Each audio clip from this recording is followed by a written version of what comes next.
यशस्वी माणसाच्या वाट्याला कौतुक कमी येते आणि मत्सरच जास्त येत असतो।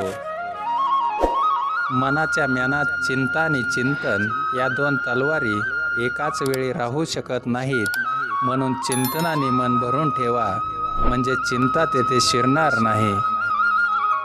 मूर्ख माणसे मृत्यूनंतर मिळणाऱ्या स्वर्गाची वाट पाहतात, तर शहाणी माणसे या पृथ्वीवर स्वर्ग निर्माण करण्याचा प्रयत्न करतात।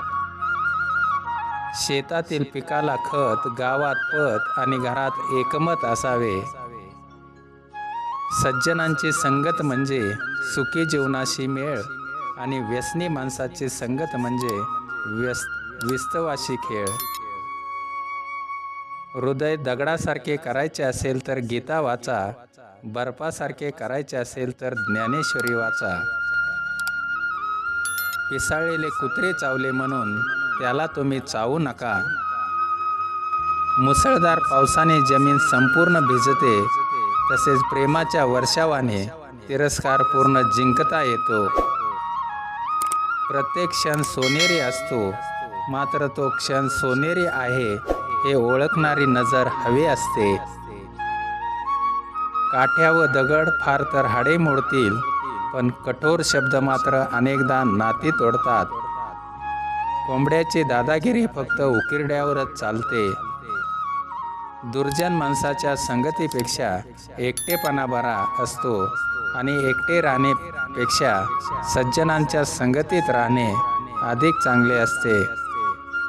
आई, वडील व तारुण्य या तिन्ही गोष्टी आयुष्यात एकदाच मिळतात। राजहंस दूध व पाण्याच्या मिश्रणातून दूध घेतो व पाणी बाजूला टाकतो, त्याप्रमाणे विवेकी माणूस जगात जे जे सुंदर आहे व उत्तम आहे तेवढेच ग्रहण करतो व वाईटाचा त्याग करतो।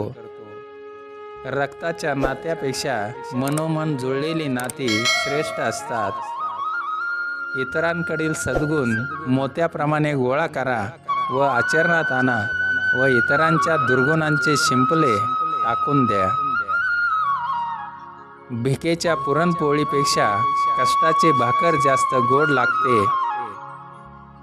आळस करण्यात प्रारंभी सुख वाटते, पण आळसाचा शेवट दुःखात होतो।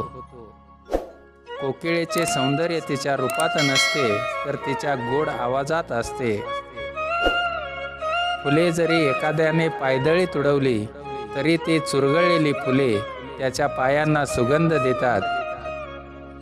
फक्त आपण सुखी व्हावे, इतरांचे वाटोळे झाले तरी चालेल अशी प्रवृत्ती म्हणजे विकृती होय। आपण सुखी असावे व इतर सर्वांना सुखी करावे अशी वृत्ती म्हणजे संस्कृती असते। तुम्हाला हवेत उडता येत नसेल तर पळा, पळता येत नसेल तर चाला, चालता येत नसेल तर रांगा, पण सतत हालचाल करत राहा। जो माणूस मनात निर्माण झालेला राग गिळून टाकतो, त्या माणसाला इतरांच्या रागाला बळी पडण्याची वेळ येत नाही। माणूस गुणाने रूपवान असला म्हणजे कुरूप माणूसही रूपवान दिसतो। जे काम तुम्ही आज करू शकता ते उद्यावर टाकण्याची चूक करू नका। धन्यवाद। असेच नवनवीन व्हिडिओ पाहण्यासाठी कृपया आमच्या चॅनलला सबस्क्राईब करा।